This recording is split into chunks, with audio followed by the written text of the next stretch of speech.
Hello guys, welcome po ulit dito sa Chambox Richmond Channel. Yung pag-uusapan po natin ngayon ay yung walang katapusang nawawala yung lamig ng aircon, walang katapusang issue ng aircon sa mga accent. Kadalasan ang may problema sa aircon. So, hindi tayo magmamagic. yung gagawin po natin, tingnan po natin kung ano talaga yung problema sa bawat issue ng aircon. May kanya-kanya namang problema yun. Pero bago po natin simulan yung video na to, intro po muna tayo.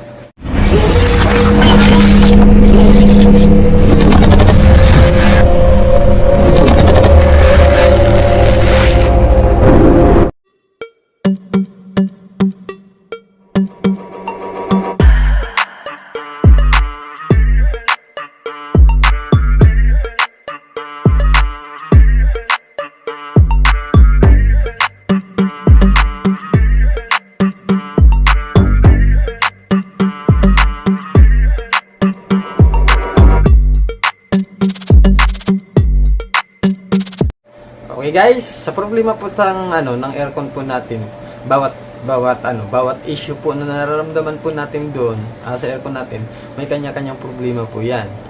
Yung sa pagto-troubleshoot na lang po yung nagkakaiba, kaya yung iba nagpapalit po ng pyesa, nagpapalit ng ganito, ganun, hindi pa rin lumalamig. Ang nangyayari, nagbaba dito sa customer, hindi naman naayos yung aircon. Yung iba kasi nakikita kung ano yung problema, yun kaagad yung gagawin. Halimbawa, mayroon nakitang leak sa hose sa labas. Hindi gumagana yung compressor. So, ang nangyayari, gagawin yung leak. Hindi mo na pinapagana itong si compressor. Sa pagtotroubleshoot po, sa bawat pyesa, may kanya-kanyang problema, may kanya-kanyang issue po yan sa bawat sira, Kaya iba yung nararamdaman po natin sa pagtotroubleshoot. Yung pyesa po ng aircon, 7 piraso lang po yan. Condenser, hose, discharge, suction hose, expansion valve, thermistor, evaporator, pressure switch. Pitong lang yan, kumbaga pitong piyesa lang yan. So hindi tayo mahihirapan pagto-troubleshoot, kapag hindi lumalamig yung compressor, hindi lumalamig yung compressor. Kapag hindi gumagana yung compressor, pag dumating sa shop, hindi gumagana yung compressor. Siyempre, ang una-una natin gagawin dyan, pagaganahin po natin yung compressor. Saka tayo pupunta sa ibang issue. Kapag gumana na yung compressor, doon mo na kasi makikita lahat kung ano yung problema. Nag-high pressure, kulang ng freon, may problema yung expansion valve. Ano ba nakikita natin kapag problemado yung expansion valve? Yung expansion valve, sinasabi ng iba, nagigilo kapag sira yung expansion valve. Hindi. Kasi kapag sira yung expansion valve, mag-stack up man siya, kahit saan, stack up close, stack up open. Dalawa lang yan close o open na yung magiging stack up ng expansion valve Kapag nag-stack up close, halos walang freon na lumalabas sa kabilang side. So, kasi yung circulation po ng freon galing sa high side galing sa condenser. Pinapalamig siya ng fan dun sa condenser. Papasok siya ng expansion valve from liquid. Paglabas, gas. Kaya yun ang nangyayari, kaya nagsisirculate lang yan, kasi pag hindi siya magiging gas, hindi siya lalamig. Kasi pag liquid, labas, galing sa labas, liquid, pasok sa loob, liquid, wala nangyayari, iikot-ikot pa yung liquid, hindi lalamig. Yun ang isang sira ng expansion valve na nag-stack up siya open. Pero pag nag-stack up close naman yung expansion valve, nakikita niyo yung reading ng high side, nasa 200 o 300. Tapos yung sa low side, nakikita natin yung blue, bagsak yun. Kumbaga, halos wala siyang, iisipin mo, walang freon, kung wala siyang naman, yun yung stack up. So, paano po nagyayelo kung hindi lumalamig? Paano naman nagyayelo kung barado? Walang nagyayelong barado, walang malamig na nagyayelo. Lahat na nagyayelo, malamig yan. Walang init, kumbaga walang sira na nagyayelo. Kaya nagyayelo sobra sa lamig. So kung doon naman tayo sa halimbawa, once na traffic kayo, nawawala po yung lamig. So, sa kadalasan ganyan yung napupuno. Dalawa lang po yun eh. Kung hindi ECB, compressor. Kasi, Sa lahat naman ng pyesa, ano bang trabaho ng ECB? Siya yung nagko-control ng pump ng compressor. So ngayon, pag once na na-traffic kayo, gumagana yung ECB pero nagmamalfunction. Lalo na pag na-traffic kayo, hilaw yung lamig. Pag inapakan nyo, saka lalamig. Sa unang start nyo, pagbukas nyo ng aircon, hindi ka agad lalamig. Yung iba, inapakan pa yung gas, saka lalamig. O kaya itatakbo pa muna nila yung sasakyan nila, saka lalamig. Yun ang sira ng ECB. Pero syempre, hindi naman tayo magpo-focus dun sa ECB. Halimbawa, pag nilagyan mo ng ECB, lumamig na, bayad na. Hindi ganoon, obserbahan mo pa rin yan. Pag once na ganoon pa rin ang problema, dun ka sa compressor pupunta. Kasi dalawa lang yan. Kung hindi ECB, compressor. Pero yung sira ng compressor, pwedeng walang lamig, pwedeng nawawala yung lamig, pwedeng kapag tumatakbo na yung sasakyan, saka lalamig. Yun ang sira ng compressor. Paano mararamdaman na sira yung ECB? Wala namang pinagkaiba doon sa nararamdaman mo kung sira yung compressor. Bakit tayo sa ECB muna pupunta? Dahil siya yung pinakamurang pyesa. Hindi tulad sa compressor na kulang-kulang 20, iba umabot pa ng 30. Malaki masyado. Siyempre, unahin mo muna kung ano yung minor. Kung ano yung pinaka-minor na issue. Yung mababal yung magagastos. Hindi aabot ng 20, hindi aabot ng 10. Siyempre, doon ka lang muna. Ngayon, pag hindi lumamig, saka ka na magsabing, ito yung problema. Pag walang budget, wala. Pero kung mayroon naman, di go! Ngayon, syempre, uunahin po natin doon muna sa pinakamababang issue. Kasi, napakalayo naman kasi ng differential ng compressor at saka ECB.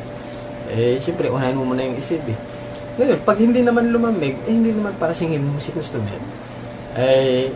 Hindi naman lumamig, kunin mo yung ECB mo, balik mo yung ECB niya, kung papalitan naman ng compressor, wala namang problema, pwede nyo palitan ng compressor. Sa pagpalit naman ng compressor, kailangan, malinis yung system, kailangan, pina-flushing, palit ka ng filter dryer,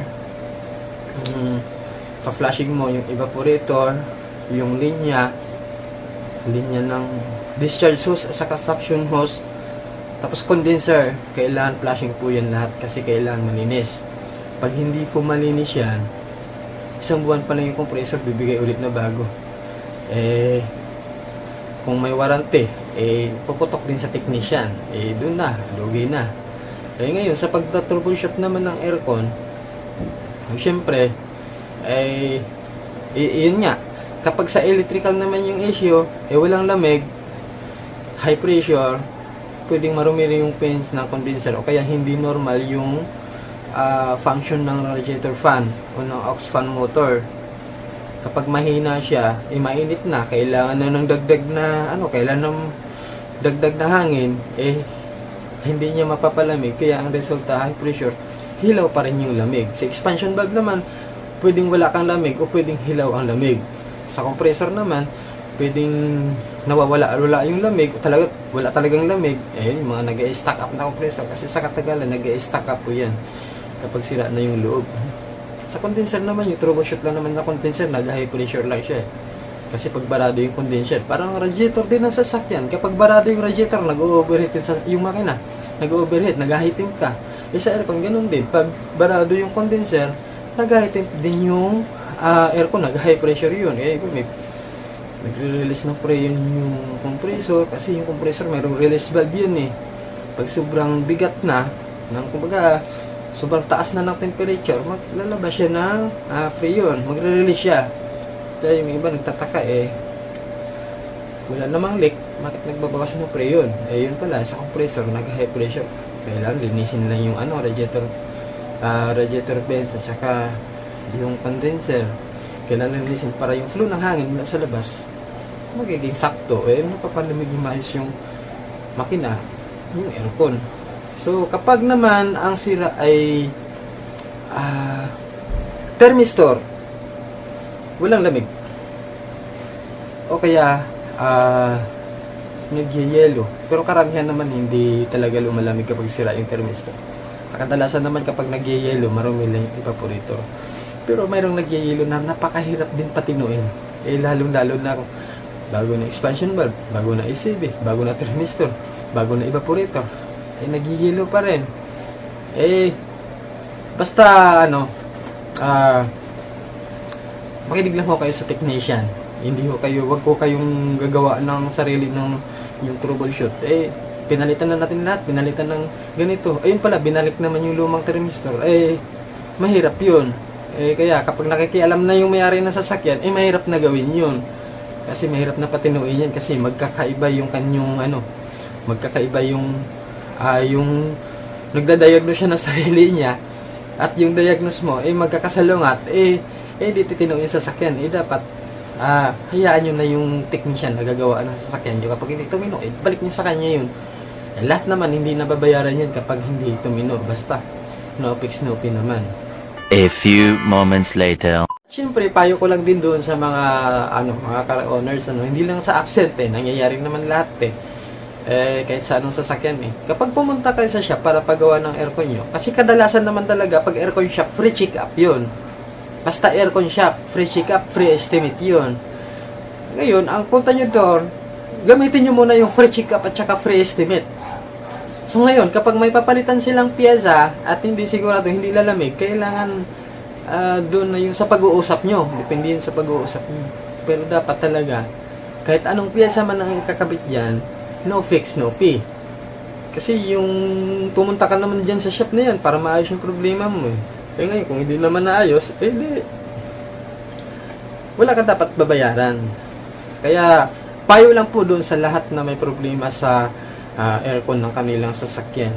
At sa lahat po ng mga subscriber at saka customer ng Chamba Works Richbone Channel, maraming salamat po sa inyong pagtangkilik. At sa mga hindi pa po nakapag-subscribe at baguhan pa lang kayo sa channel na ito, huwag pong kalimutan mag-subscribe, like at share. At hit nyo na rin yung notification bell para maging updated po kayo sa mga next video na i-upload namin. Maraming salamat po at God bless po sa ating lahat mga kapatid. One eternity later. Okay guys, ito na nga yung thermistor niya, naggumawa sila ng manual. So tinap nila dito yung linya. Yun ang problema, hindi pa rin lumamig. Kahit anong gawin mo talaga, basta yung compressor sira, hindi talaga lalagyan. Nasa pag-troubleshoot mo na yan. Gumagana compressor. Kung gawa ka ng kung ano-ano, sayang lang yung effort mo. Gumagana? Hindi mo matumbok yung problema. Kailangan alam mo kung ano yung ginagawa mo para malaman mo kung ano talaga yung problema.